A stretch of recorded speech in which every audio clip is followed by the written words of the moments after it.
Hello and welcome to part 6 of making Navia from Genshin Impact. In this video we will be tackling Navia's incredibly fancy gloves, and honestly there is a lot going on with these. Between the layered fabrics, decorative elements, and all the tiny details, these ended up being way more complex than what they looked at first glance. I also had to make pattern alterations along the way to get absolutely everything fitting properly. Like most of the parts in the previous series, this build includes a mix of 3D printing and sewing, but this time there's a lot of sewing. In fact, many of the pieces need to be sewn and put together individually before they could even be put all together. So let's get started and see how these detailed gloves come together. I made a set of mock-up gloves out of black mesh fabric. I made one for the right arm as a gloved one and the left arm as a gloveless one. This worked for the short term, but I wasn't too happy with this. This pair was made early into the Navia project, even before I had finished making the skirt layers, and I bought Anaelic's pattern to help after making this. I also patterned my own bows too. I first tried it out on some scrap fabric and some scrap heat transfer vinyl. I was happy with this, then I cut out the blue vinyl using the cry cut. I then ironed these strips onto some blue satin pieces I prepared earlier. And then I realised I ironed these pieces on the wrong side of the fabric. So I had to start again. I pinned a new set of pieces right sides together and sewed this in place, as well as cut out some more vinyl. I then ironed the seams flat. I also made a test bow piece by inserting felt, which I was happy with, and proceeded to do the same on the other pieces. So I ironed these strips on the blue fabric one in the middle of each side, between the seam and the crease. I did this to all 3 other bows, then peeled the protective plastic off the vinyl once cooled. I then stitched the top and bottom edge like I did here, and then sewed a piece of white felt along the seams too. Then flipped the bow pieces right sides out at the gap that I made from unpicking the middle of the seam. Then hand sewed this closed using a slip stitch, and then tied thread around the center of this piece to make it look like a bow. For the yellow bows on the shoulders, I sewed 8 bow tail pieces of fabric in pairs to make 4 bow tails in total. For the main body of the bow, I had 8 pieces and sewed the pairs together along the curved edges. After sewing all these pieces together, I cut the edges to prevent fray and clipped the curves and pulled these pieces right sides out. I then did the exact same thing for the bow tails. I wasn't very careful with doing these, so I accidentally made a hole in the end, which I fixed up with a few stitches. After hand sewing the seam closed, and after flipping right sides out, I hand sewed 2 bow tails together. I pinned then sewed these bow pieces together, then flipped these pieces so the seam would be facing inwards. And for the bow's body, I folded the bow in half, hand sewed halfway down from the fold, then folded the unfolded part over the bow and hand sewed in place to achieve a bow. I made a strip of fabric for the ties to wrap around the center of the bow. I sewed together, trimmed the excess seam allowance, then flipped right sides out, ironed this flat, and then hand sewed this onto the bow. I then flipped the tie right sides out, then hand sewed a clip on the back as well as 3D prints on the front. I used my 3D printer to make the accessories. Then the 3D print failed. On only 2 pieces luckily, the rest were unaffected. I 3D printed the other 2 pieces for the vision and it worked. These pieces here were also parts for the hat. To prepare the prints, this time I used a Dremel to sand the prints and it did really well and made the process a lot quicker. For all the gem pieces, I hot glued the gems down in containers and made a silicone mixture with an equal amount of part A and part B, then mixed thoroughly together. This silicone was actually really good, so if you want to get some for yourself, I have it linked in the description. I then poured the silicone over all the pieces and let the molds cure over 24 hours. Whilst the models cured, I primed the prints and sprayed 2 coats of gold spray paint on the other pieces. Now that time passed, the molds were set and I cut away the excess silicone away from the mold. I had poured dyed resin into the molds and removed once they were cured. I sanded all the resin pieces, initially using sandpaper, then using this file block for finishing, starting with filing, smoothing, buffing, and finishing with polishing. Then lastly, brushing all the excess resin dust off the pieces and sprayed clear gloss spray to give the pieces a shiny finish. To make all the gems shiny, I used double-sided tape to stick the gems onto the reflective paper, which the gems ended up looking like this. For the Geo Vision, I cry-cutted the vision out of orange reflective paper. I attached this again using double-sided tape. This worked well with sticking it together, so I cut the excess tape off. As a side note, because I had 2 layers of the Geo Vision paper, as well as multiple layers of double-sided tape, the gap between both the sides of the orange vision and the gem was quite wide, which I think for future projects, placing the vision design in the resin whilst it was curing would be a better alternative. For this white sleeve component, I had a whole bunch of scrap fabric from the white skirt I made. So I cut a whole heap of these pattern pieces out. There were so many, and this was only for a tiny part of the costume. I also ironed on interfacing to the mirrored back pieces on the white sleeves. I realised I hadn't cut the centerpiece on the fold for either of the sleeves correctly, so I modified the pattern so it wouldn't need to be cut on the fold, then cut all these pieces out again. Here is all the newly cut fabric and interfacing pieces. I first sewed the side panels together and sewed the joining centerpiece last because this process was way less confusing for me. Each arm required 2 front and 2 back sleeve panel pieces. Then began sewing each numbered piece right sides together. I used tracing paper to help feed the fabric through the machine. Sewing all these pieces took so long. Here's what these pieces look like once all sewn up. This was the front piece and front interfaced piece, and this was the back piece and the back interface piece. After sewing, I then top stitched the sleeves down, then mirrored this on the other side of the sleeve, and I did the same thing to the front. I clipped all the loose threads and carefully scalloped the edges on all the seams. Then I pinned the non-interface to the interface pieces together for each of the front and back sleeve pieces with matching the seams together. Then carefully sewed the front sleeve together and the back sleeve together. I trimmed and scalloped the outlining edges, then turned the pieces right sides out. I clipped the opening closed to be hand sewn shut later. I used the cry cut to cut out lots of shiny and sparkly gold pieces. Then ironed gold HTV onto white satin pieces. I measured the positioning of each gold piece to roughly get these pieces even before ironing them on.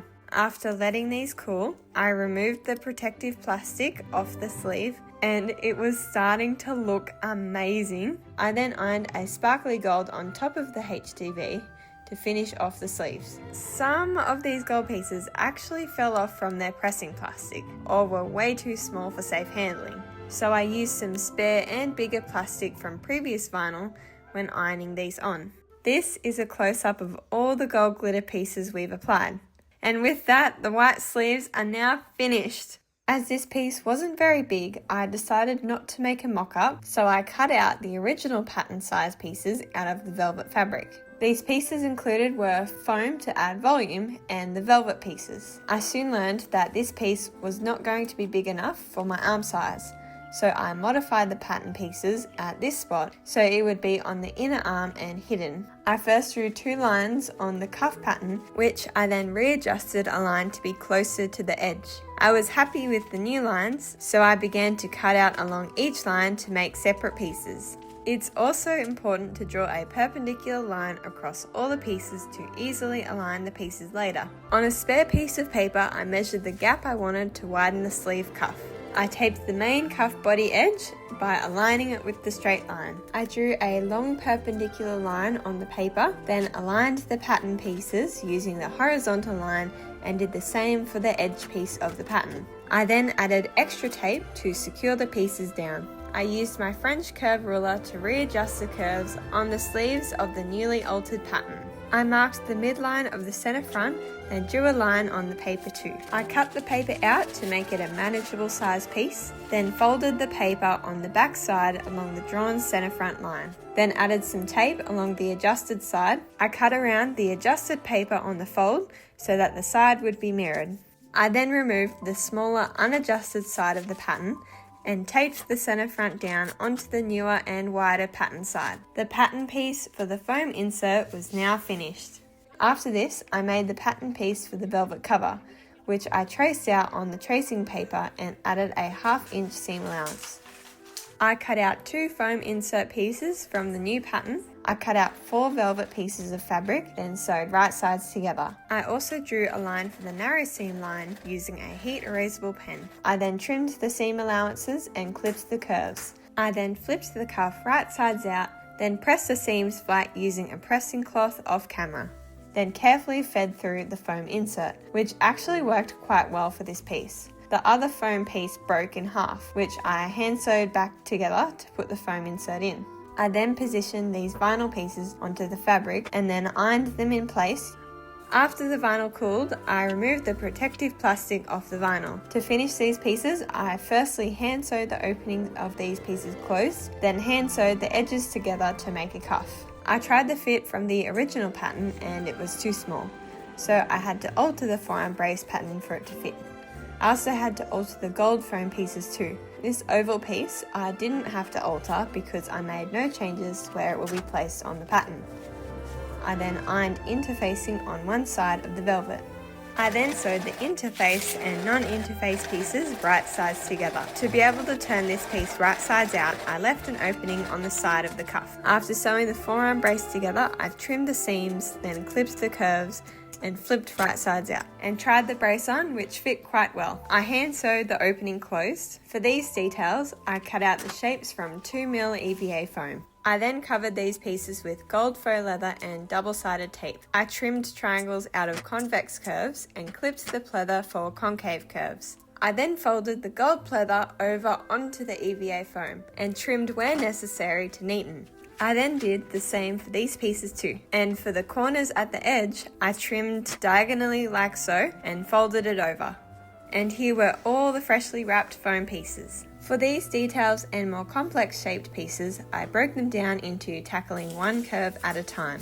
I first firmly pressed the EVA foam onto the double-sided tape, then trimmed away the excess pleather. For this corner here, I snipped the fabric like so, and did the same for all the corners on this piece too. I cut out small triangles along these edges, then for the center, I used this tool to poke a hole in the middle, then used my scissors to clip the corners. I then folded the faux leather onto the EVA foam starting from the inside, then folding the leather from the outside onto the EVA foam. I used scissors to cut out this big piece of unwanted leather, then clipped the leather around the entire edge of the inside. I did the same process as before, starting with folding the inside first, using tweezers to assist in placement, and scissors to trim where needed.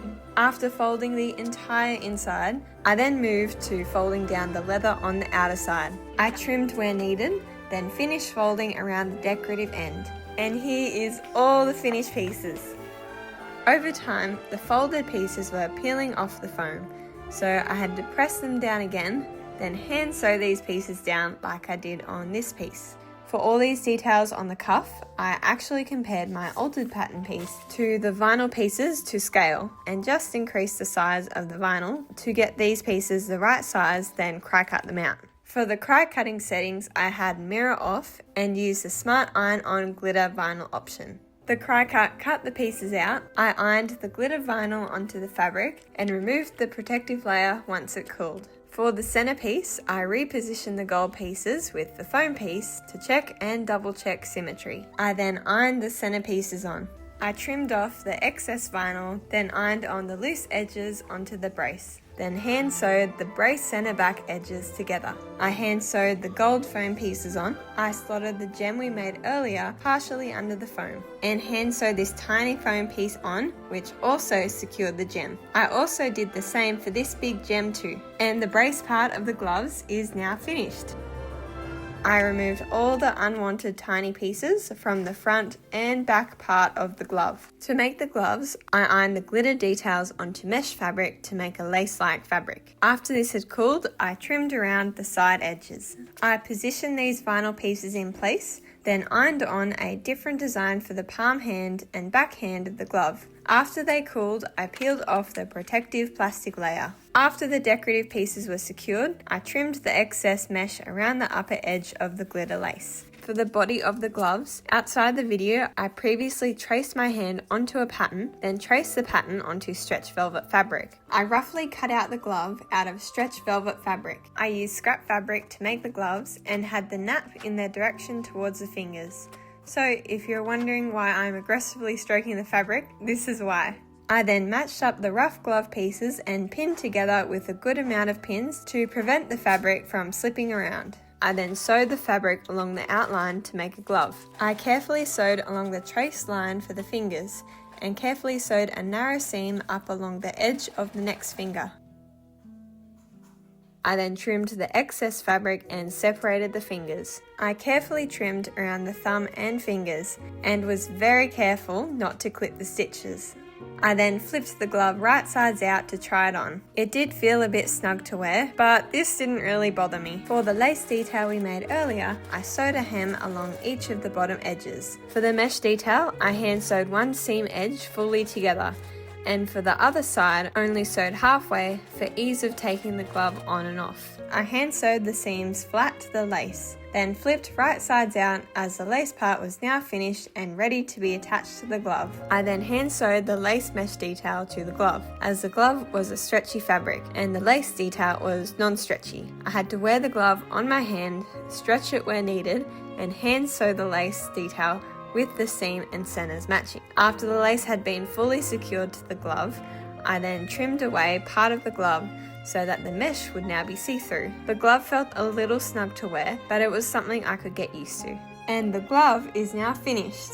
For the main body of the sleeves, I first cut out pieces of stretch velvet fabric. The front and back of the gloves were different shapes near the wrist, so I cut out 2 of each. I used a heat erasable pen to mark on the fabric where the darts would go.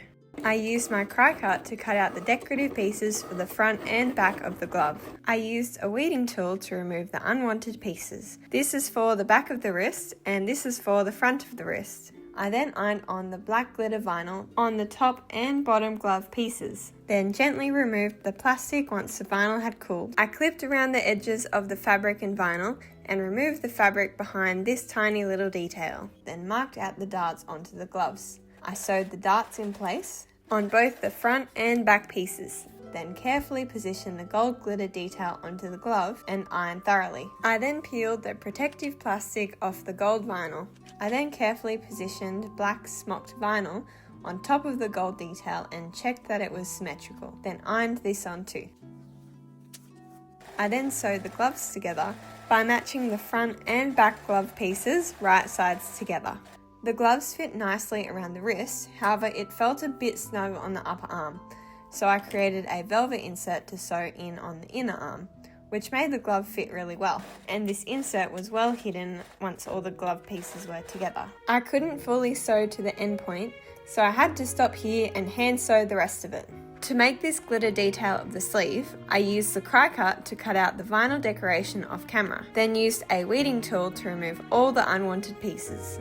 To make this upper arm lacy detail look like lace, I ironed on heat transfer vinyl onto the black mesh fabric. Once the vinyl had cooled, I peeled off the protective plastic, then carefully cut out the excess fabric. I first folded a hem for the glove and then pinned the glitter piece inside. I then sewed the lace glitter detail we made previously onto the upper edge of the arm. This involved a lot of stopping and starting and readjusting to secure this piece on. Here is what the upper part of the glove looks like. I then hand sewed the white sleeves to the inside of the cuff, as well as hand sewed the long sleeve as the innermost layer on the cuff. I also used snap-on clips for the 3D prints and the bows to easily attach and remove. Here they are in all their glory. There is so much detail packed into these. Aside from the draft pair I made earlier, these are actually the first proper set of gloves that I've made, which made this project a really fun challenge. Each glove follows a similar overall design, but they still have completely different elements. Like one side has a full glove and brace, and the other side has all these 3D prints on it. Plus the different decorative prints on the yellow bows too. Overall, I'm really happy with how the gloves turned out. I think my favourite part would have to be the white sleeve section. That was just so cool. It's such a small detail, but the number of sleeves and the amount of sewing that went into this was honestly incredible. If I were to change anything about this project, I'd probably add a second clip to the bow and the 3D prints. And this would be to stop the bows and prints from moving around and twisting a lot and getting out of place. I'd also redo the GeoVision using Anaelic's method. But that is it for this video. Thank you so much for watching, and I will see you in part 7. Where we'll be making Navia's hat. If you enjoyed the video, leave a like, check out the other parts of the series, browse my Amazon store, and subscribe for the next video. Thank you again. Bye for now.